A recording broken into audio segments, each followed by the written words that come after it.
móvil antidisturbios, lo que sucede es que de alguna manera, a mi parecer, el hecho de que no haya armas de fuego pareciera como si se normalizara la movilización, se normalizara el abuso policial. Entonces seguimos viendo policías disparando aturdidoras y gases lacrimógenos directamente a los manifestantes, el uso indiscriminado de la fuerza pública en términos de no separar una cosa de la otra. Entonces voy a poner un ejemplo pequeño, entonces tengo 1000 personas en la calle y resulta que hay 20 que no están en esa movilización tranquila que se está dando, entonces yo reviento toda la movilización. Uh-huh. Y el hecho de que hoy la movilización, que también se dio en el 2019, se haya sacado a los barrios, que sea en todos los puntos de la ciudad, eso también ha permitido que la gente identifique, por un lado, cuáles son las causas por las cuales la gente decide salir a movilizarse, pero que también se da cuenta de cuáles son los excesos de abuso de la fuerza pública. Porque en otras épocas se quedaba en noticias, entonces uno llegaba a la casa a ver noticias y era terrible, entonces veían los chinos bajando las polisombras, ahí del Murillo Toro hacia adelante, que siempre se ha sido como el pedazo más angustiante para mí, porque es que ahí cuando usted está entre el Murillo y la Casa del Florero, usted no tiene para dónde salir. O sea, siempre es como corra hacia el San Bartolomé y suba hacia arriba, 2 cuadras hacia arriba hacia la Luis Ángel, y ahí están, entre comillas, como los corredores seguros, o 2 cuadras hacia abajo, que de alguna manera en la Plaza de Bolívar o en el centro de la ciudad, nosotras organizábamos como puntos de encuentro. Entonces organices triadas, tenga minutos en el celular, entonces cuando todo se reventaba, pues uno estaba llamando a todo el mundo a ver dónde estaba, pero en este caso, pues uno no sabe con quién se está movilizando, ¿no? Entonces una cantidad de gente que está en la calle, y el hecho de que haya salido a los barrios ha permitido eso, como identificar que no es, o sea, que hay un abuso, un exceso de la fuerza, y que también la gente identifica las causas. Yo rescato mucho de estos tiempos, y es que, no sé si a ustedes les ha pasado, o sea, primero también decir que durante este mes y medio, ya casi 2 meses, parece como si nos hubieran metido 6 meses en 2 meses. O sea, el tiempo se ha pasado muy rápido, pero uno siente como si hubiese pasado un montón de tiempo. Estoy absolutamente segura que a Diego le pasaba lo mismo, pero durante ese primer mes, o sea, era como acostarse a las 2 de la mañana, levantarse a las 5 de la mañana. O sea, yo creo que todo el mundo también como que pospusimos agenda de nuestro trabajo al interior de la corporación, y de alguna manera el ver, y lo que pasa en Cali sí es supremamente lamentable. O sea, yo vi transmisiones que uno, o sea, cuando hablamos de la salud mental de la gente, hoy es cómo también podemos recomponer ese tejido social en todo el territorio nacional. O sea, lo de Cali, o sea, ver esas transmisiones donde mataron a un muchacho, o sea, que era como, esto no es cierto, pero además como esa impotencia de no poder hacer nada, pues porque nosotras y nosotros como concejales no damos la orden. O sea, es decir, digamos que Diego o yo le digamos a la policía, paren inmediatamente la intervención, no es nuestra competencia. Entonces, ¿qué hizo uno? Pues podemos hacer, es como el canal de denuncia, como estar pendiente precisamente de la defensa de los derechos humanos, y que aquí hay algo importantísimo, y es dentro de la teoría de los derechos humanos. O sea, ¿quién es el responsable de garantizar los derechos humanos? Ergo, quien viola derechos humanos es el Estado. Los particulares cometen delitos y contravenciones, ¿sí? O sea, es decir, se rigen por el Código Penal. Por eso ustedes no ven un caso, por ejemplo, en la Corte Interamericana de Derechos Humanos donde digan, vamos a condenar a sutanito de tal porque no fue juzgado en el Estado colombiano. No, o sea, bueno, y que eso también era un poco desconcertante cuando tuvimos la visita la semana pasada de la comisión, digamos, como había iniciativas de denunciar a la gente del paro, que era un poco desconcertante, ¿no? Claro, y para eso está la fiscalía, o sea, es distinto. O sea, además es que tú ves, y yo veo videos y yo digo, venga, o sea, si la cuestión es así, pues individualicen y hagan lo propio como corresponde, garantizando el debido proceso. Pero entonces, ¿qué es lo que pasa? Cuando yo ya disperso, cuando dispersan, lo que hace la policía es irse en los matrimonios, meterse a las cuadras de los barrios, y el chino o la chica que no alcanzaron a correr, me lo llevo. O sea, si usted no fue capaz de escaparse, me lo cargo. Y espérese usted de los tránsitos que hacen mientras usted sabe dónde está la persona. Porque Diego no me dejará mentir, pero por lo menos el año pasado el compromiso era que toda persona que fuera detenida iba a ser trasladada al CTP de Puente Aranda. A propósito hoy tenemos gente en Uribe Kennedy que está en la granja, que está en tal lado, 8 horas y no se sabe dónde está la persona. O sea, y como legalmente, o sea, usted considera una desaparición forzada después de 72 horas, que esto también es lamentable. O sea, los casos de desaparición que hay, o sea, la situación a nivel nacional es angustiante. Yo, para terminar, diría que no podemos normalizar, o sea, no podemos normalizar lo que está sucediendo en términos de violencia en todo el territorio nacional, digamos, en las partes del territorio nacional donde hubo también una, yo no sé si es como una digievolución de la movilización, y es que pasamos de la movilización permanente también como en calle a los puntos de resistencia. Y esos puntos de resistencia ya per se son íconos de este proceso de movilización. O sea, así como, por ejemplo, la séptima, o por ejemplo, consideramos algunos íconos o lugares del territorio nacional que son emblemáticos en la historia, o sea, esos puntos de resistencia en todo por lo menos en Bogotá y en Cali se mantienen también como íconos de esa movilización. Y creo yo también que, y esto lo hablábamos con algunas colegas de Chile, y ellas decían, lo que les queremos advertir es que lo que se viene es una ola de impunidad. Sí. Y el tema de la mutilación ocular no es nuevo. O sea, es que la mutilación ocular perdóname que te interrumpa, Heidi, perdón, escúchame, pero es que a propósito de digamos, el mapeo de abusos, de denuncias también y de impunidades potenciales o ya activas, me gustaría un poco preguntarle a Diego, porque entiendo que le ha adelantado varias investigaciones en ese sentido. Me gustaría, Diego, pues darte la palabra, escúchame Heidi, pero lo de la mutilación ocular, y segundo también que la impunidad también depende mucho de las familias. O sea, pongo concretamente el caso de Nicolás Neira. O sea, Yuri se puso la recontra 10, o sea, en serio dejó toda su vida personal a un lado por luchar por la justicia de su hijo. Y eso requerimos de rodear esas familias también para exigir justicia. Ya, gracias. Sí, de acuerdo. No, yo, pues, digamos, si les parece, menciono algunas investigaciones. ¿Me escuchan? Sí, te escuchamos bien. Sí, si les parece, menciono algunas investigaciones que hemos hecho, pero también como complementando, como dando otra perspectiva que no es contradictoria a la que nos presenta Heidi, porque me parece muy importante, digamos, el enclave que nos sugiere Heidi, y es lo siguiente. Yo creo que acá hay una tensión muy fuerte, y que es lo que estamos viviendo a mi modo de ver, y es como un ritmo, como un pálpito, como una efervescencia, pero una efervescencia que cada vez coge más profundidad, aunque suene paradójico, y que ha venido, digamos, intensificándose en las calles, y es un pálpito de jóvenes, mujeres y hombres que están indignados, que tienen rabia, que están hastiados, porque pues no olvidemos que somos el país con mayor concentración de la tierra del mundo, estamos entre los 10 países más desiguales del mundo, somos de los países con mayor inequidad de género del mundo, y entonces ahí hay y frente a esos indicadores, quienes más llevan son los jóvenes y las mujeres. Entonces acá hay una serie de indignaciones, de emociones muy fuertes que han estado palpitando, pero también como una serie de apuestas desde la imaginación. O sea, hay puestas en escenas de batucadas, de grafitis, de composiciones. En este momento las paredes, que era lo que decía Diana Uribe, que me parece muy interesante el análisis, es que las calles y los muros se han vuelto, digamos, expresiones culturales y demás. Pero por otro lado viene una tensión muy fuerte frente a ese pálpito que atraviesa el corazón, o sea, atraviesa el alma, atraviesa el cuerpo. O sea, uno no puede dejar de vivir ese pálpito, o como el ritmo de bullerengo o el ritmo de mapalé, como dice Totola Momposina, que esos ritmos y esos pálpitos de los tambores uno no puede dejar de escucharlos y de vivir y compenetrarse con ellos. Y eso es más o menos lo que está pasando en términos de esta efervescencia o estallido juvenil.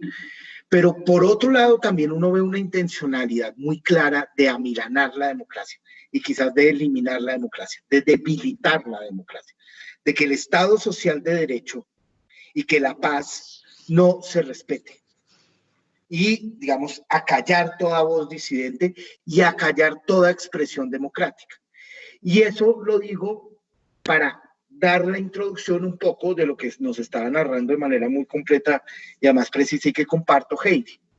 Y esto viene dándose, mire, lo de la MANE fue una vaina impresionante. Y ahí la Universidad Pedagógica jugó un papel fundamental en ese proceso. Las universidades públicas, algunas universidades privadas, que eso fue muy interesante, pero pues la pedagógica ahí movilizó una cantidad, y eso fue clave, porque fue una movilización no solo pacífica, sino simbólicamente potente, donde se tumbó una reforma a la educación superior que claramente lo que quería hacer de la Universidad Pedagógica o la Universidad Nacional era una Coca-Cola o un Sprite, digamos. O sea, meter la lógica del negocio en las universidades, y se logró tumbar. Cuando al interior del Congreso solo había 8 votos en contra de esa reforma. 8 de 300. Entonces eso fue un logro impresionante. La revolución de las batas blancas. Después viene una reforma a la justicia, donde una vez la aprueba el Congreso, pues hay una presión en redes sociales tal que Santos tiene que admitir que no va a firmar esa ley, porque iba a liberar parapolíticos. Entonces empieza a generar la movilización que menciona Heidi sobre el presupuesto, que se organizó recibiendo a Duque, y eso fue fundamental. Y de repente empieza a emerger la revolución de las batas blancas, que se tumbó una reforma a la salud y además se logró, digamos, estipular que la salud fuera un derecho y no solo un servicio, y eso es un avance fundamental. Y ahí empieza a emerger y se llega al 21 de noviembre. Y el 21 de noviembre, a mi modo de ver, es un punto de giro fundamental para este país. Porque ese 21 de noviembre, el 22 de noviembre, el 23 de noviembre y los días, digamos, hubo una cosa fundamental, y es que no salimos solo los que siempre salimos a marchar. Ese día salió gente que uno decía, esta gente no está acostumbrada a marchar, y eso es una maravilla. En el Parque de los Hippies, pero también en Kennedy, pero también en UME, es decir, hubo gente que estaba indignada y dijo, estamos agobiados de este gobierno, como decía Heidi, pero también estamos agobiados de siglos de violencias y de discriminaciones, y de que nuestra voz no tenga incidencia. Y ese 21 de noviembre, a las 7 de la tarde, a las 6 de la tarde, el presidente de la República y el alcalde de esta ciudad dice, acá se están metiendo unos bandoleros. Se están metiendo. Y está pasando lo que pasó en Cali. Y estaban pasando videos. Y entonces declararon un toque de queda a las 6 o 7 de la noche. Y a las 11 de la noche, el mismo alcalde Peñalosa, o sea, para que Peñalosa haga eso es porque la cosa ya era absolutamente loca. Un tipo absolutamente reaccionario y conservador como Peñalosa, pues es candidato del Centro Democrático, la extrema derecha de este país, y tiene que admitir en medios públicos, después de que había declarado el toque de queda, el tipo tiene que salir a decir, aquí no está pasando nada. Parece un complot. Y entonces uno se pregunta, bueno, compadre, ¿y entonces el complot de quién es? Y entonces se van a meter, y entonces mucha gente, incluyéndonos, pues hicimos lo que hizo Heidi, metió ollas, cerró la puerta, y la intimidación, ese es el punto fundamental que yo quiero dejar acá, y es que acá hay un tema de emociones políticas muy fuertes. O sea, hoy más que nunca la Nussbaum me parece que es de una pertinencia impresionante, ¿sí? Porque acá desde el miedo nos quieren promover el autoritarismo. Y ahí ese día nos van a atracar, se van a meter, y los videos que estaban montando en redes, la mayoría no eran de Bogotá. El miedo empezó con un video que empezó a promover en la investigación que nosotros hicimos, y esto no es, digamos, para juzgar, sino que fueron lo que nos dieron la investigación. La tercera persona que promovió ese video y que se volvió viral fue María Fernanda Cabal, la senadora. Sí. Apenas ella lo publica, eso se vuelve viral. Y además lo focalizaron. Entonces ese video lo mandaban a Kennedy y le mandaban publicidad a Kennedy. Y a la hora, pum, se lo mandaban a Villa del Prado y mandaban publicidad en esa zona, porque pues en redes sociales uno puede hacer eso. Pues ese video no era de Bogotá. Ese video era de Cali del día anterior, que había pasado algo parecido. Y entonces cuando nosotros le preguntamos al gobierno nacional, a la policía y a la Secretaría de Gobierno de Seguridad, ¿cuántos vándalos judicializados hay ese día del 21 y 22 de noviembre? Ni uno. Por entrar ese punto me parece angustiante, y además me parece importante como explicitarlo muchas veces. Y es que, digamos, es el tema del proceso de impunidad que se viene y que de hecho ya estamos viviendo en relación con la represión policial, bueno, del ESMAD. Ese punto me parece muy angustiante, Diego. No sé, bueno, cómo ha sido ese proceso como de denuncia, porque antes de que se viniera el paro, tú ya venías trabajando lo que pasó en el CAI, esa incineración. Una hoguera humana, prácticamente. Una hoguera humana, tú lo has llamado así, exactamente, que a los chicos que estaban allí retenidos y como digamos, desde el consejo, desde la accionar de ustedes, digamos, desde la institucionalidad política, digámoslo así, ¿cómo ha sido ese proceso realmente de recoger las denuncias, de hacer la visibilización? Porque a veces uno siente que, a mí me parece, me inquieta especialmente esta pregunta, porque a veces uno siente que hay como una desconexión entre la institucionalidad política y la agitación política de las movilizaciones. Pero en este caso en particular no, lo que uno ve es todo lo contrario, es que realmente hay pues como un acompañamiento a estos procesos desde la institucionalidad que ustedes representan como concejales. Me gustaría un poco como que se elaborara sobre ese punto, cómo lo ven y qué falta también, o cómo podrían mejorar. Bueno. Sí, solo dos cosas, y es que la labor de la denuncia, lo que yo me he dado cuenta generando como una reflexión, una autorreflexión, y también, no sé qué opine Heidi, es, y pues ahí la opinión de Heidi va a ser muy valiosa, y es, yo creo que la labor de denuncia es fundamental, y no sé si tú lo has vivido, Heidi, y es, no es que uno a veces se siente profundamente impotente, y en estos días yo creo que nos hemos sentido profundamente impotentes, o sea, como cosas que pasan y no se admiten y no se reconocen. Pero yo creo que también esa labor de denuncia de alguna manera ha frenado y en algún sentido también ha presionado algunos procesos de justicia.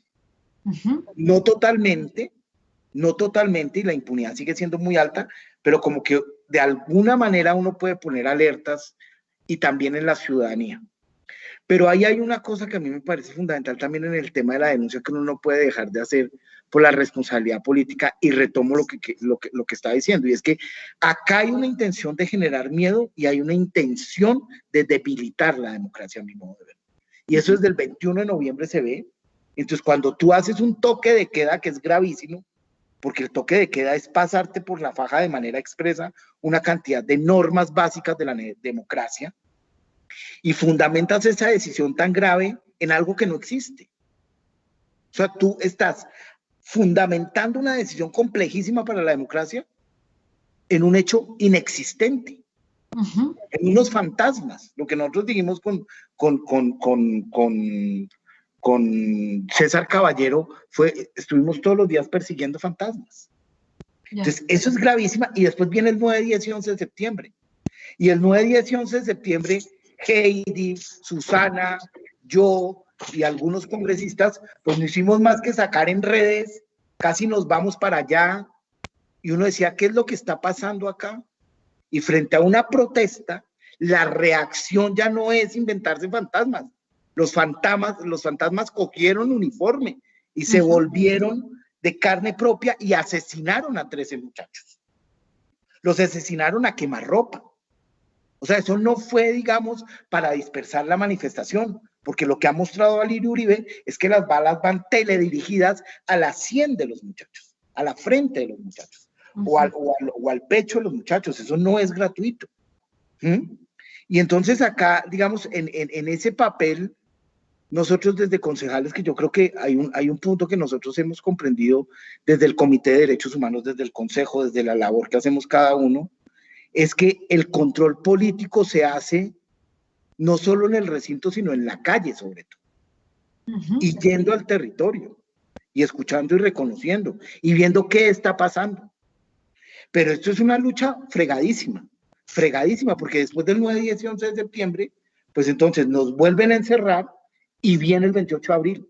Pero Juliana, es que acá hay una cosa frente al tema de la denuncia que es muy grave.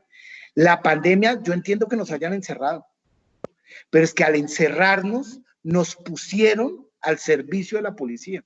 O sea, esta ciudad estuvo al servicio de la policía y quien reguló la pandemia y quien además alimentó un poquito lo que ha pasado acá es la policía, sin querer estigmatizar a la policía porque queremos una policía admirable y hay policías muy, muy chéveres.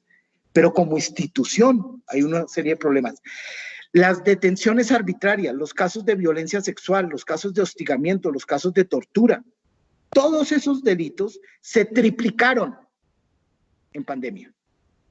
O sea, venía una curva, el 21 de noviembre eso sube, y el 22 de noviembre eso sube, pero, digamos, se duplican, y viene la pandemia, y no contentos con eso, las detenciones arbitrarias en promedio mensual se triplican frente a lo que venía. Pero se triplican es que es una cantidad absurda de lo que hay. Y ahí hay torturas, y ahí hay amenazas, y ahí hay casos de violencias sexuales. Y entonces viene el 9, 10 y 11 de septiembre que ya Heidi lo contó y ahora el 28 de abril aterriza en esto. Y entonces en el 28 de abril ya termino con esta reflexión y es, frente a las denuncias yo sí tengo una preocupación muy grave para el cuidado de la democracia y del Estado Social de Derecho y la paz. Y es que cuando uno hace una denuncia, entonces los gobernantes dicen no genere pánico. Entonces para no generar pánico, uno tiene que justificar, silenciar y dejar eso en la impunidad legal y la impunidad social. Eso es muy grave. Eso es muy grave. Porque entonces aquí uno tiene que silenciarse, además de que quieren generar miedo, no se puede hablar. Porque entonces aquí lo que se hace es estigmatizar a toda la protesta, todos son los bandoleros, todos son los criminales, entonces lo que usted está haciendo es justificando a esa gente para que quemen el portal de Transmilenio, de las Américas. No, espérense. Yo no sé si van a quemar o no, pero Heidi y yo hemos estado en ese portal. Hemos recibido de primera mano, tanto ella como yo, denuncias muy graves de amenazas de muerte, de torturas, de violencias sexuales. Y entonces, con la justificación de que van a quemar o no, no. Si van a quemar o no, hay que investigarlo y la gente que lo vaya a hacer hay que detenerla. Pero eso no es razón suficiente para decir, oiga, no diga nada. A nosotros nos dijeron, y termino con esto, Juliana, a nosotros nos dijeron que había un caso de detención, uno solo. Pues claro, los tenían que admitir porque hubo un Facebook Live donde el chino entra al portal y sale herido. Cuando nosotros decimos no, hubo 10, me dicen, no digan mentiras, concejales.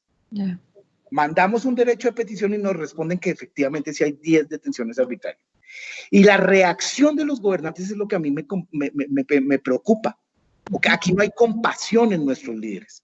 O sea, no hay dolor con el otro. Cuando yo denuncié el caso de los 8 muchachos que murieron incinerados en Soacha, que además eso es absolutamente infame porque la fiscalía ya imputó cargos por homicidio doloso, por omisión y homicidio agravado, o sea, hubo intención y lo habrían podido evitar.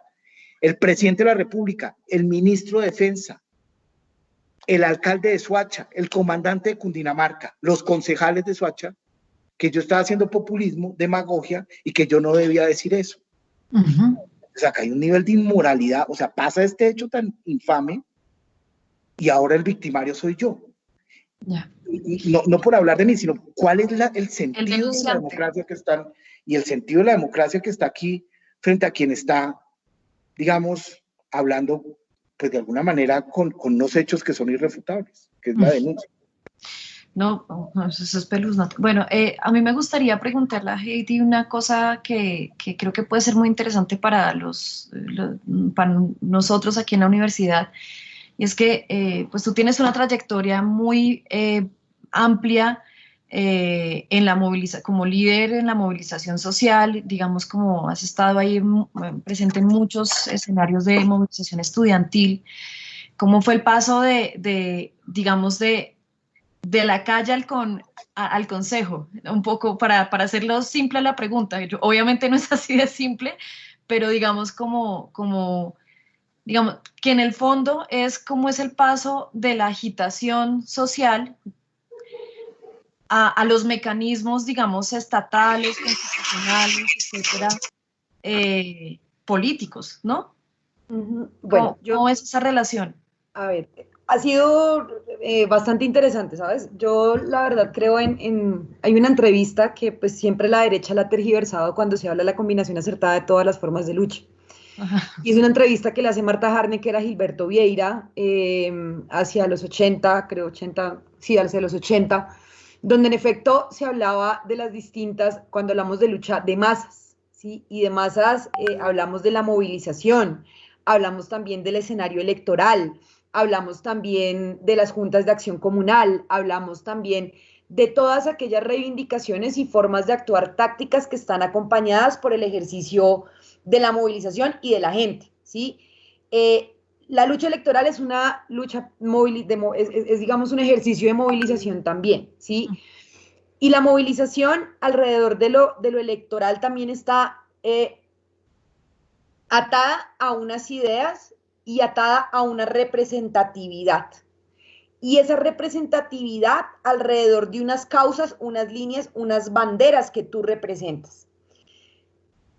En el 2011 yo fui defensora de derechos humanos durante toda mi vida universitaria, fui responsable nacional de derechos humanos de la CEU y yo me acuerdo que nosotros, o sea, por lo menos ahora tenemos las redes sociales, en ese momento habían redes sociales, pero pues no todo el mundo tenía acceso a redes sociales y no todo el mundo tenía un BlackBerry, porque no era smartphone, sino era BlackBerry, esa joda costaba como 800.000 pesos, pues obviamente quienes estábamos en la universidad y veíamos de los papás o de lo que podían vender en las universidades, pues obviamente no alcanzaba para eso, ¿no? Entonces era llegar a la casa por ahí a las 7 de la noche cuando ya todo el mundo se había, como que había seguridad de que estaban en sus casas, y llegar a la casa, redactar, buscar un café internet para rebotar, subirlo a un perfil de Facebook y rebotarlo como a todos los correos que uno tenía, institucionales y no institucionales, en ese momento. Y digamos que la situación más compleja que yo viví siendo defensora de derechos humanos fue el 2013 en el marco del paro nacional agrario. O sea, obviamente tener ese chaleco es ponerse uno digamos como un objetivo también encima porque la policía pues no respeta. Pero sí recuerdo en el marco del 2011 una situación muy maluca que yo viví, no voy a mencionar nombres, pero sí debo decir como la sensación no solamente que sentí yo, sino mis otros compañeros y compañeras. Y es que mientras nosotros estábamos como tratando de salvar a la gente, como de alguna manera sacar a la gente de la plazoleta del Rosario, de la Séptima, como de váyanse de acá, recuerdo mucho que había unos muchachos que estaban detenidos en la Séptima. Y en el punto donde nosotros estábamos, ahí en la plazoleta del Rosario, habían dos personas de la institucionalidad de ese momento, que apenas lanzaron el primer gas, yo volteé a mirar y no estaban. Y te juro que, o sea, con lo que yo tenía recarga el celular, llamé y llamé y llamé y llamé, como mire, tenemos esto, tenemos esto, tenemos esto. O sea, como en esa, pues, angustia también de saber qué iba a pasar con la gente, bueno. Y habían otros chicos detenidos sobre la Séptima con Jiménez. Entonces bajó una congresista en ese momento y se los lleva, bueno, como que fue ahí el escándalo y bueno, lo sacaron. Al otro día nosotros teníamos asamblea de la MANE. Nosotros fuimos hasta la UPJ, en ese entonces, la Unidad Permanente de Justicia en ese momento, a esperar a que salieran los pelados. Y al otro día en la asamblea, yo recuerdo mucho que estos personajes llegaron y sacaron pecho por lo que nosotros habíamos hecho, ¿sí? Y esa sensación, o sea, yo en ese momento la sentí y la gente y todos los que estábamos ahí en ese momento como un acto oportunista, ¿sí? Porque definitivamente, pues quienes ejercimos la presión, pues fuimos quienes estábamos como organizaciones de derechos humanos y en efecto, pues el hecho de que tuviéramos una asamblea, o sea, ese León de Grave estaba así de gente, o sea, estábamos de todas las universidades, tanto públicas como privadas, yo me formé y me organicé en el movimiento estudiantil en una universidad privada, y en ese momento, pues, o sea, ya siendo concejal, digamos, hay algunos límites, o sea, que uno no puede sobrepasar, ¿sí? Y lo he entendido porque he estado en esos lados. Entonces, cuando hablamos de la combinación, pues decimos, o sea, es un pie en el consejo y un pie en la calle. O sea, durante todas las movilizaciones, o sea, he estado, pero además porque hay también un punto en el que tú te vuelves un riesgo, no solamente para tu integridad, sino te vuelves en un riesgo para la gente que está alrededor tuyo. Y el tema de servir de canales de denuncia, pero además porque todo el proceso de lo que ha sido, o sea, de lo que son hoy las redes sociales, que eso es un fenómeno, o sea, digamos, o sea, incalculable, porque, insisto, no teníamos redes sociales en otras épocas, o sea, también yo digo en ese sentido, y pues el poder uno transmitir un mensaje en los espacios a donde te invitan, o sea, y en eso he sido también muy respetuosa de no llegar donde no me invitan y como escúchenme porque yo soy concejal de Bogotá. Y porque eso también parte que la gente en serio le tiene mucha, lo voy a decir en estos términos, mucha tirria a las personas que estamos en espacios de representación electoral. Y así tú les digas que eres diferente, así tú les digas que vienes de la calle, que todo bien, que yo sé qué es lo que ustedes están viviendo, no, la gente no lo ve de esa manera. Entonces, el ser muy respetuosa con esos espacios donde están organizaciones sobre las cuales digamos, comparten una línea política conmigo, con toda, que es como por lo menos espacios de clase a la calle que hemos hecho, y también un poco ese mensaje que tú transmites, ¿no? Y es, parce, o sea, aquí no podemos jugar a un adanismo en la historia, o sea, es decir, que las generaciones anteriores no hicieron nada, por ejemplo, y es como, tampoco, o sea, no podemos hablar de los 90, de los 80, cuando había un genocidio contra un partido político en curso, o sea, donde tú hablabas, donde eras disidente, lo que sea, y ya tenías un fusil en la cabeza. Eras desaparecido, y no solamente tú, sino tu familia. O sea, yo cuando empecé en la CEU, digamos, mi primer espacio con víctimas fue el Movimiento Nacional de Víctimas de Crímenes de Estado. Y el primer espacio que se hizo fue en el 2007, esa era la Plaza de los Artesanos. Ese choque de conocer las historias de esas mamás, de esos papás, o sea, yo, digamos, tengo muy presente, por ejemplo, a Luz Odilia, que es una mujer que fue concejal en el Castillo Meta de la Unión Patriótica, o Carmen Mayusa, que ella, toda su familia era del partido, y toda su familia, o sea, sus hermanos fueron asesinados, y de una forma terrible, o sea, uno de sus hermanos fue descuartizado y llamó a la casa a decirle, no, o sea, no lloren por mí, o sea, ya aquí a mí me van a matar, no le metan más esperanza a esto. Y sus hermanas estuvieron detenidas, y sus papás, o sea, entonces uno vivir y comparar esa situación con lo que está sucediendo ahora no puede hacerlo. Entonces, ay, esos viejos no sé qué, ay, esos viejos sí sé cuánto. No, uno no puede hacer eso. O desconocer que movieron la Constitución del 91. Claro, o sea, sí, pero sí. además porque es que no podían hacer más, o sea, es decir, o sea, en esa situación de violencia tan tenaz, era imposible hacer otra cosa, o sea, a los que no mataron, los exiliaron, a los que se quedaron acá, los redujeron a la mínima expresión, las detenciones arbitrarias, o sea, tuvimos un estatuto de seguridad donde el ejército era quien te juzgaba, donde te llevaban al batallón de caballería en la 107, donde estaba el F2, o sea, una situación muy compleja, donde tú te enterabas de una masacre. Ahora, el decreto de Duque, Heidi, solo una cosa, para que el decreto de Duque, que es un estado de conmoción interior solapado, pues no dista grandemente de lo que estás contando, ¿sí? No, o sea, este tema de que es un estado de conmoción interior, además que todos los 80 fueron estado de sitio, o sea, se gobernó a partir de estado de sitio en ese momento, y este tema o sea, de lo que se vive en ese momento y de poder transmitir eso también, como vea, a lo bien, no nos creamos lo más top, porque cada historia y todo lo que sucedió en los 80, en los 90, es lo que ha servido para que estamos acá, y por lo menos ustedes que son filósofos lo saben, o sea, la historia no es lineal, o sea, la historia va de una forma dialéctica precisamente de cómo se van ubicando esos sucesos históricos. Entonces, como concejal, es el tema de servir de canal de denuncia, pero sobre todo de poder aprovechar de los espacios en los que nos permitan llegar, de poder hacer un espacio de pedagogía, de poder decir, bueno, porque fíjense ustedes, o sea, por ejemplo, si Diego y yo dijéramos ahorita, bueno, nosotros consideramos que se tiene que levantar todo lo que está pasando en el territorio nacional, o sea, eso, o sea, es decir, porque me ha pasado, y pues la situación que viví hace unas semanas con el secretario de gobierno, y hace unos días me decía, hace como una semana, me dice, con una vaina que estaba pasando en las Américas, me dice, Heidi, oriéntalos, y yo, ¿orientarlos de qué? O sea, como, ¿qué le pasa? O sea, yo le dije, yo no sé, le dije, como no los voy a orientar, yo le dije, más bien usted dialogue que le corresponde como administración. Entonces, ha sido interesante, pero digamos, como asumiendo el rol que se está cumpliendo ahorita, que bueno, seguramente en unos años vuelva nuevamente a estar en el rol donde están ellos, y pues creo que también en eso parte como de asumir el papel que te va entregando pues la colectividad de dónde te debes ubicar en determinado momento. Muy bien, muy bien, Heidi. Bueno, ya son las 10 de la mañana, no sé si alcanzamos, Diego, a hacerte una última pregunta y ya con esto cerramos. Eh, que está un poco vinculada a lo que ya le preguntaba también a Heidi. ¿Tú cómo ves como las posibilidades que tenemos, que tiene la ciudadanía, que tenemos como ciudadanos, digamos, de adoptar los mecanismos de participación ciudadana y que sean efectivos? Es decir, un poco como, pues una cosa que realmente me inquieta, cómo pasar del paro a formas estables, digamos, de política pública o de incluso de reformas en las leyes, qué sé yo.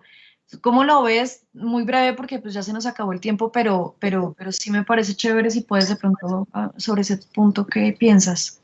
Ujú. Acá hay una cosa muy interesante, pero también muy compleja y que tenemos que reconocerlo.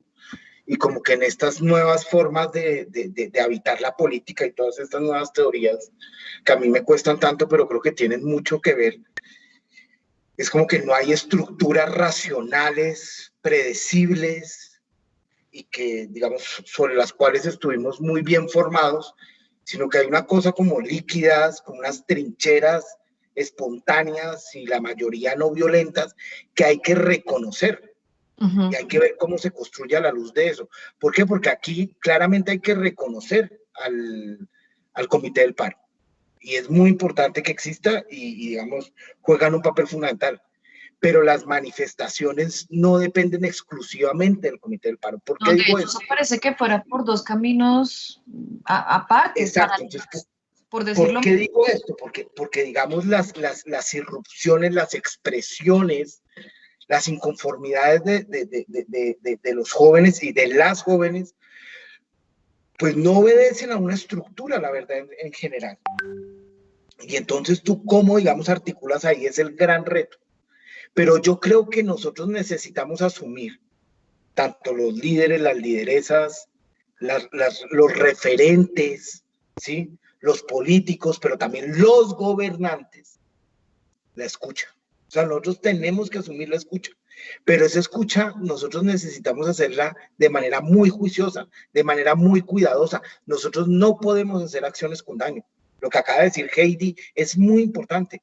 Yo como lideresa jamás voy a maltratar a alguien. ¿Y eso qué quiere decir? Eso yo llego y digo, no, es que yo soy concejal, yo me tomo este espacio. Eso es lo que ha venido pasando tradicionalmente. Yo voy si me invitan. O yo ayudo a preparar espacios si tengo la capacidad de articular con gente que hemos trabajado. Y ahí la metodología, o sea, tú no puedes llegar a armar un PMU, qué pena que lo diga, 2 horas antes en un portal de las Américas, aterrizar y decir, bueno, aquí voy a escuchar. No, perdón, ¿sí? Sin consensuar con la gente, sin reconocer, sin escuchar. Ahí toca empezar a hacer eso, pero eso hay que hacerlo ya.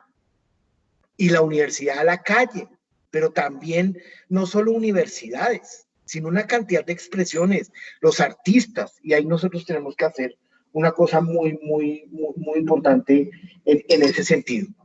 Y en este momento tenemos una oportunidad inmensa, Julián, y yo creo que necesitamos hacer esa presión. La alcaldesa nos radicó un plan de rescate de 1.8 billones de pesos. Lo que nos dijeron al principio es que ese 1.8 billones de pesos eran para mujeres y jóvenes de rescate. Primero, ese 1.8 billones de pesos tiene que ser para el rescate social, porque eso fue lo que nos dijeron a nosotros. Si Transmilenio está en quiebra, que yo entiendo, no puede dejar de operar, yo entiendo el argumento, pero una cosa es una cosa y otra cosa es otra cosa. Entonces a mí no me confundan peras con manzanas, primera cosa. ¿Pero por qué digo eso? Porque ahí, por ejemplo, uno puede hacer toda un andamiaje, una apuesta para hacer presupuestos participativos y planes participativos a la luz de esa plata. ¿Y cómo nos volvemos nosotros? Nosotros nos volvemos como especie de facilitadores, de puentes, de personajes que escuchamos para articular con una gran ventaja, y es que hay plata.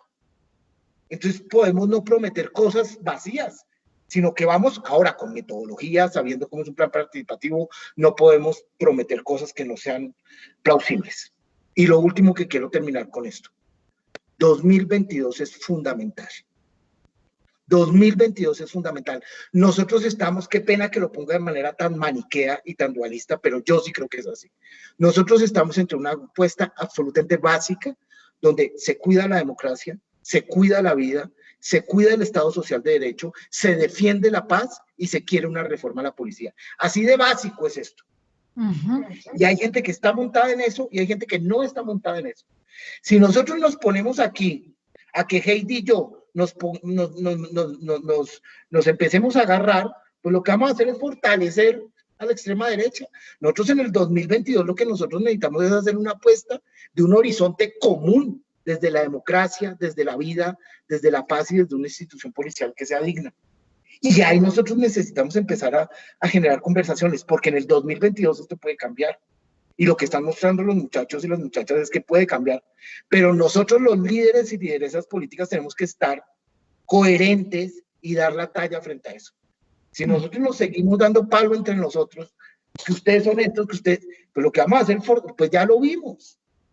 Ya lo vimos. Sergio Fajardo y Petro se dieron, pero hasta el soco. ¿Y a quién pusieron? Y miren dónde estamos. Entonces mi reflexión, miren dónde estamos. Es que no es de poca monta. Entonces mi reflexión es, también en el 2022, acá hay una alerta muy fuerte. Y es que nosotros sí tenemos un mandato que sería un poquito mocusiano y es la unión hace la fuerza. Muy bien. Pues bueno, Diego, muchas gracias. A ti también, Heidi, le doy la palabra a María Consuelo Pavón. No sin antes, por supuesto, agradecerles personalmente, o sea, desde mi foro personal por participar en este espacio, que seguramente también nos va a dar insumos adicionales para seguir pensando estos asuntos. Le doy ahora la palabra a la coordinadora del proyecto de Universidad Siempre Abierta para el cierre y de nuevo, muchas gracias a Heidi y a Diego por su participación, pero no se vayan que ya María Consuelo... Escuchamos a María Consuelo. Bueno, yo también quería agradecerles muchísimo por su presencia aquí en la Universidad Siempre Abierta. Quería preguntar si pudiera ser posible que algunas personas que están acá preguntaran algo para realizar un poco como la idea del conversatorio, porque hasta ahora hemos estado es como un poco introduciendo la cosa, entonces no sé si tengan tiempo o si ya efectivamente tenemos que cerrar. De pronto si pudieran respondernos una o dos preguntas antes de cerrar que provengan pues del público que está en este momento. Yo logro unos minutos. ¿Unos minuticos? No sé, bueno. No sé, Heidi. No sé si Heidi tiene también unos minuticos más. Yo no me atreví a abrir el público solo porque el tiempo no nos alcanzó en principio, pero si se puede, pues súper chévere.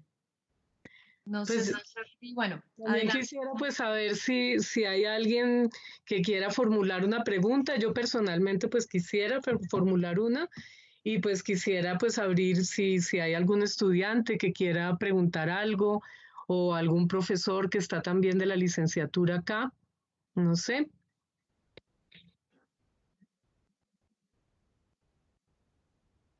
Bueno, yo pues hay algo que yo quería plantearles que me tiene muy inquieta en este momento y es que efectivamente después de todo este paro, toda la intensidad que hemos vivido en este momento, sentimos que está como cayendo un poco como la fuerza, digamos, de la movilización, da esa sensación, y por otro lado nos empezamos a sentir inundados nuevamente por todas esas reformas tan antipáticas de este gobierno, entre otras, pues lo que se dice como la caída de la matrícula cero, que nos preocupa especialmente a nosotros como universidad pedagógica. Entonces, pues yo quisiera precisamente plantearles pues algo que uno siente mucho, ¿no? Y es como una frustración muy grande, porque por un lado sentimos como que está enfriándose un poco el movimiento, el comité del paro como que no ha vuelto a decir nada, y por otro lado, cada vez que uno abre las noticias lo que ve es que el fracking lo aprobaron, que aprueban una cantidad de cosas que nosotros no queríamos, y que se ha luchado también en las calles en contra de esas cosas. Entonces, es como una, no sé, es una sensación un poco triste la que estamos viviendo en este momento, y eso también en relación, por ejemplo, con lo que estamos viviendo internamente en la universidad, como que no se sabe si, digamos, ya salir del paro, empezar a retomar clases o qué hacer, ¿no? Entonces estamos como en una situación que también quisiéramos de alguna manera escuchar ustedes qué piensan, cómo va a seguir esto, cómo podemos nosotros pensar, digamos, incluso el semestre, porque son inquietudes muy fuertes las que tenemos en este momento en relación con lo que está pasando. Gracias. Sí, entiendo. No, pues la pregunta es de una complejidad mayúscula, María Consuelo. Tomé la palabra, Heidi, porque creo que... Estaba registrando rápidamente. Gracias. Sí, yo no lo he hecho porque quiero echar una editorial pequeña sobre lo que está pasando en Kennedy y el metro, pero bueno. Yo voy a ser de alguna manera un poquito políticamente incorrecto. O sea, yo creo que estamos en un momento, y estuvimos hace una semana y media, donde el paro tenía que seguir, pero teníamos que reinterpretarlo a la luz de nuevas expresiones. Porque, digamos, la protesta en la calle y el bloqueo, a mi modo de ver, llegó un momento en que estaba generando muchos costos para el mismo paro. Es decir, el paro estaba, digamos, volviéndose su principal opositor de alguna manera, y eso es muy complicado porque también estaba, y hay que decirlo, qué pena que lo diga de manera tan franca y tan gruesa, siendo permeado, y no los chicos que protestan, y las chicas y los chicos son una maravilla, pero pescar en río revuelto. Y entonces estaban entrando fuerzas que eran muy complejas, paraestatales, narcotráfico, ¿sí? Entonces, en esa dinámica, ¿a quién le conviene más que el paro termine en irrupciones profundamente violentas? Pues al establecimiento, digamos, al gobierno y a estas fuerzas que quieren, a mi modo de ver, fregar la democracia. Entonces, a mí me parece que lo que nosotros necesitamos es alimentar dispositivos, y un poco lo que la pregunta de Julián es muy interesante en eso, y que no la respondí a cabalidad, generar dispositivos de participación, de diálogo, de incidencia. Nosotros necesitamos acá generar una cantidad de diálogos improbables, por ejemplo, a lo Lederac. Nosotros necesitamos acá generar una serie de conversaciones, de sentidos compartidos. Nosotros necesitamos acá generar una serie de escuchas, pero ya, y que el paro siga, claro, pero de otra manera. Pero el problema, María Consuelo, que tú planteas es que el gobierno, pues yo iba a decir una grosería, pero pues no la voy a decir, pero el gobierno, digamos, tiene huevo, digamos, ¿sí? Porque entonces pasa todo esto y de manera descarada niegan matrícula cero, niegan el proyecto de reforma sobre el tema agrario y rural, que era fundamental, ¿sí? Para transformar los conflictos en términos rurales, ponen el fracking, van a meter una nueva reforma tributaria. Entonces uno dice, estos señores, ¿qué es lo que quieren? O sea, quieren reventar este país, porque es una incapacidad de escucha impresionante. Y ahí es donde uno dice, bueno, y entonces, porque yo he venido pensando, María Consuelo, y yo digo, y lo hemos hablado con Heidi, lo hablamos hace 3 días o 4 días, bueno, ¿y esto cómo se va a reinterpretar? ¿Cómo vamos a hacer? Y ahí uno llega con conclusiones, y uno dice, sí, listo, ya, toca hacer nuevas cosas. Pero pasa lo que pasó en los últimos 3 días en el Congreso, y uno dice, ¿y entonces qué más se puede hacer? Porque qué pena que lo diga, y esto no es alimentar la violencia, porque yo soy partidario de la no violencia y Gandhi es mi héroe, digamos. Pero para lograr frenar eso en la historia de la humanidad, qué pena que lo diga, no ha sido pidiendo permiso, no ha sido. Eso no ha existido. Pero la mayoría ha sido no violenta. Los logros de las luchas feministas, y ahí Heidi, Juliana y María Consuelo me corregirán y saben más que yo, pues han sido incomodando, han sido generando bloqueos, han sido irrumpiendo, y la mayoría no han sido violentas. El mismo Gandhi se toma la mina de sal de los ingleses para que eso no sea de 5 personas, va a tocar hacer eso en Transmilenio, Heidi, ¿sí? Y el tipo se toma la mina de sal pues para que no sean de 5 contratistas, sino que sea, digamos, también de los ciudadanos y ciudadanas de la India, pero se la toma, o sea, hace un bloqueo. Y ese es el hecho simbólico de la independencia de India vía Gandhi. Los derechos humanos, los derechos de la democracia liberal con la Revolución Francesa. Entonces aquí uno también dice, bueno, ¿cómo reinterpretamos? A mí que me preocupa que si volvemos a salir con toda la calle, en este momento esta gente está dispuesta a todo para volverla totalmente violenta y deslegitimar eso. Nosotros tenemos que ser muy sensatos, porque yo creo que acá aquí también nos están tentando, o sea, miren, nos importa 5. Y aquí nosotros tenemos que ser muy, muy, muy, muy sensatos para incidir, para resistir, pero también para no fortalecer el discurso de derecha, que además hay que decirlo, en Colombia es muy fácil de alimentar. Y entonces que esto no se vuelva un boomerang. Y ahí las universidades, María Consuelo, son fundamentales. Hay las organizaciones, hay los referentes internacionales, porque los chicos y las chicas en las calles le están dando toda. Pero ese viraje de las universidades, de la reflexión, de cómo desde la calle podemos replantear aristas y enrutar una serie de alternativas, pues es fundamental. Ahí la pedagógica es fundamental porque la pedagógica ha estado anclada tradicionalmente en una preocupación por lo público, anclada en la resistencia en las calles, pero también repensando académicamente y constantemente. El exrector de la pedagógica hizo cosas al respecto muy interesantes. Y yo creo que ahí se pueden hacer alternativas. Tenemos que pensarnos resistencias en este momento, alternativas, pero no porque estemos en desacuerdo en salir a la calle y en algunos casos en los bloqueos, sino porque en este momento político, en estos días, en estas horas, eso se puede manejar de manera muy perversa en contra de la misma manifestación, a mi modo de ver.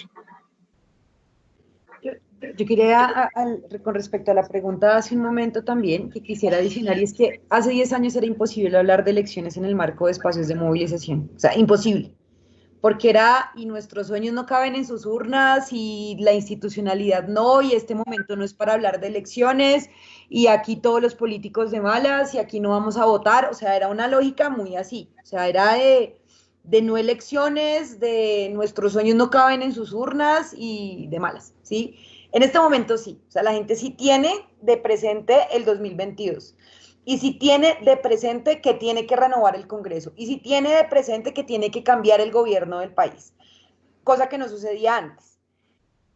Uno tiene o sea, cuando uno habla por lo menos alrededor de la táctica al corto plazo y mediano plazo, pero también cuáles son esos niveles por lo menos que uno puede llegar a concretar sobre el determinado momento en el que se encuentra. Entonces, pliego, plataforma, programa. Entonces usted dice, cuando usted hace un pliego, el pliego lo hace sobre cosas que va a negociar, que puede negociar, ¿sí? Que usted puede arrancar. Entonces yo por lo menos en un pliego no puedo poner cambio del modelo económico, porque en el cambio del modelo económico lo hablo es en un programa.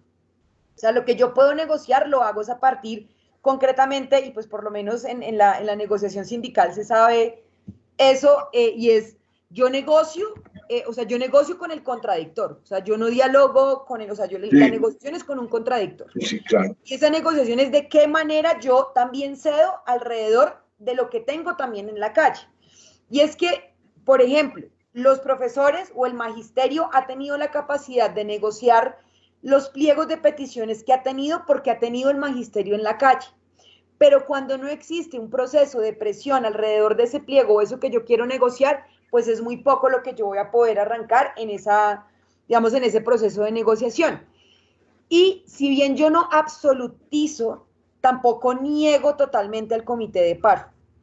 Hay dos tendencias, o sea, de hecho, los sectores, algunos sectores de los cuales pues conozco gente allí, donde está la plataforma LGBTI, donde está Marcha Patriótica, donde está otra gente, se demoraron un poco, pero ellos sacaron un comunicado totalmente diferente al otro sector del comité de paro.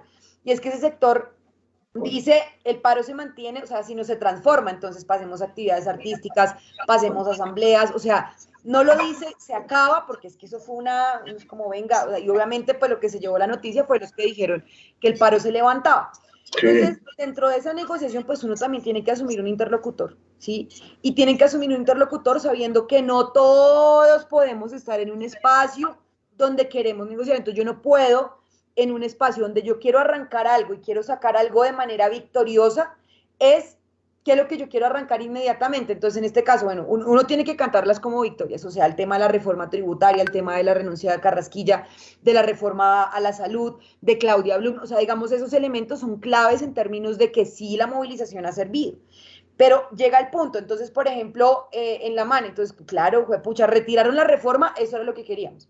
Listo, retiraron la reforma, levantamos esto, pero hay un error, y es que pasa uno como a ese reflujo de la movilización, donde se aprovecha para muchas cosas, como por ejemplo la judicialización para los chicos y chicas, que eso debe ser un punto que sí es negociable, o sea, que es como, listo, pero necesitamos que haya garantías de no judicialización, de allanamientos, de persecución, de amenazas y demás, y que se respeten nuestras vidas. Y otras cosas que uno decía como en ese momento podamos arrancar, ¿no? El tema de 1 billón de pesos más para la educación. Entonces, en este caso, el pliego está, o sea, el pliego está, que es el pliego que se construyó en el año 2019, es de qué manera lo alimento y qué cosas yo soy consciente que hay que hacerlas es cambiando de gobierno. O sea, hay un mensaje claro por parte del gobierno nacional y es que las fuerzas militares no se tocan, las fuerzas armadas no se tocan. Y fue claro en ese sentido con el tema de la moción de censura del ministro de Defensa. Y, o sea, y al ejército no se toca y a la policía no se toca. Y eso fue, digamos, una situación lamentable y es, bueno, ¿cuáles son los canales de denuncia? El tema de la visita de la CIDH, eso también fue ganancia de la movilización. Pero entonces es, ¿de qué manera tú avanzas en esa construcción de pliegos materializables? O sea, es decir, yo por lo menos no puedo pedir la paz mundial en un pliego. O sea, hay cosas que también como que habría que analizar de qué es lo que puedo yo arrancar, ¿sí? Qué es lo que yo puedo arrancar y puedo visibilizar como ganancia. Y lo que dice Diego es muy cierto. O sea, hay una lógica en la que también está siendo muy aprovechada por la derecha en este momento. O sea, y es el punto de desgaste y hay que reconocer un desgaste, ¿sí? Hay que reconocer un desgaste y cuando la gente que tiene alrededor, que está apoyando, se empieza a marginar, tú dices ahí, esto ya no, o sea, no, tal vez hay que buscar la salida más digna en este momento y transformarlo. O sea, yo insisto como en el tema de las asambleas locales, en el tema de las asambleas sectoriales, de pensarse Bogotá, o sea, de cómo hacemos, porque el nivel de politización ha avanzado muchísimo y creo yo es cómo nos pensamos Bogotá. Entonces yo cómo me pienso mi barrio, ¿sí? O sea, cómo me pienso mi territorio, que eso, el tema de hablar y de construir un derecho a la ciudad, porque lo que pasa en Bogotá no es ajeno a lo que sucede en el país. Entonces, cuando yo hablo de una ciudad de derechos, de ese acceso como tal a canales donde yo pueda construir democráticamente, donde, por ejemplo, o sea, el tema del enfoque de género en todas las medidas que se toman, o madre, o sea, las mujeres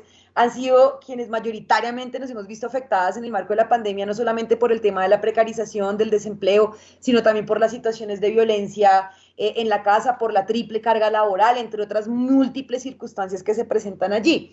Entonces, el tema del exigir el enfoque de género, fíjense que las organizaciones feministas pusieron un pliego como de, bueno, el tema de las 80 horas sin ESMAD, el replantearse muchas cosas que yo creo que hay que ubicarlas también como aprendizajes de lo que ha sido todo este proceso de movilización. O sea, yo creo que si hay algo en medio de la montaña rusa de emociones que ha sido este paro, porque ha sido días como de alegría, días de mucha tristeza, de mucha angustia, de mucho miedo, de esos momentos de tensa calma, es cómo se reconstruye el tejido social, cómo poder hablar incluso, y que yo entiendo un poco la pedagógica está jugando un papel muy importante allí, que es el tema de servir como de mediador en los por lo menos en lo que se está desarrollando en el Palacio de los Deportes. De reconstruir tejido social, que en eso también la pedagógica desde la Rectoría de Tortuga viene avanzando mucho, y es el tema de la reconstrucción de memoria histórica al interior de la universidad, ¿sí? Entonces, las calles hablan y es, o sea, yo tuve la oportunidad de ir a Chile en diciembre del 2019 y tú no veías una sola pared, pero una sola pared limpia, o sea, todas las paredes estaban llenas de pintas, todas, todas, todas, todas, todas. Y el tema del arte configurado precisamente como forma de resistencia, como forma de pelea, como forma de visibilización, y el acudir precisamente a todas esas herramientas, o sea, y eso también ha servido mucho como de, bueno, vamos a pintar un mural en la calle para que se vea de esta manera, y las calles hablan, las calles están hablando también por esos y esas que no están en este momento. Y el reivindicar la memoria histórica como factor fundamental para la recuperación de tejido social, pero sobre todo para avanzar en un Estado realmente democrático. Bien. Oiga, pero yo creo que deberíamos darle una pausa de pronto a Esther para que respire, ¿no? Bueno, primero que todo quiero darles las gracias a todos por estas intervenciones. Consuelo, muchas gracias por tu pregunta, sin duda. Bueno, ya digamos que ya nos dieron media hora más de la que habíamos programado, así que yo pues quiero de nuevo agradecerles por su disposición, por su generosidad. Por supuesto, invitarlos a continuar estos diálogos, ojalá en otros espacios, otro espacio como este que podamos repetir de pronto en el futuro, porque sin duda hay muchas cosas adicionales para seguir conversando. Y además porque vamos a seguir viendo cómo evoluciona esto, ¿no? Es decir, si esta sesión hubiera sucedido hace 2 semanas, habríamos hablado de cosas muy distintas, o bueno, el protagonismo se habría enfocado en otro lugar, quizás. Hoy ya el protagonismo es otro, digamos, el tema más importante ha evolucionado, y en unas semanas sabremos también esto cómo sigue andando. Es muy interesante, sin duda alguna, es realmente muy emocionante al mismo tiempo, es decir, angustia la situación, pero al mismo tiempo esperanza, da un poco de esperanza, ¿no? Como esta sensación de que la ciudadanía sigue activa, no se durmió, a pesar de todas las formas de adormecimiento que nos impusieron, incluido el confinamiento, y al contrario, estamos como muy activos todos, como no sé, como en la idea de ponerle una talanquera a los abusos, al gobernante, digamos, a la falta de diálogo, etcétera. Entonces, de nuevo, muchísimas gracias. Yo pues voy cerrando aquí. A los participantes que se integraron a la sesión de hoy, pues de nuevo también muchísimas gracias para todos por su tiempo, la atención. Y bueno, nos veremos entonces en otro espacio. Si quieren, de verdad los volvemos a invitar. Ahorita ya entramos a periodo de exámenes y finales y no sé qué, pero probablemente podamos tener un espacio más adelante. Sería muy bueno, muy interesante. De una, ojalá que nos podamos pegar la pasadita, la pedagógica. Súper, sí. Bien, no, de verdad, muchísimas gracias también. Gracias. Sí. Muy bien, la grabación entonces ya queda lista, la vamos a subir al espacio de la Universidad Siempre Abierta en el blog, en el sitio de Facebook, supongo, y pues se las compartiremos también para que lo puedan socializar con las personas que crean que puede ser de interés. Entonces, muchas gracias a todos. Que estén muy bien, feliz día. Gracias.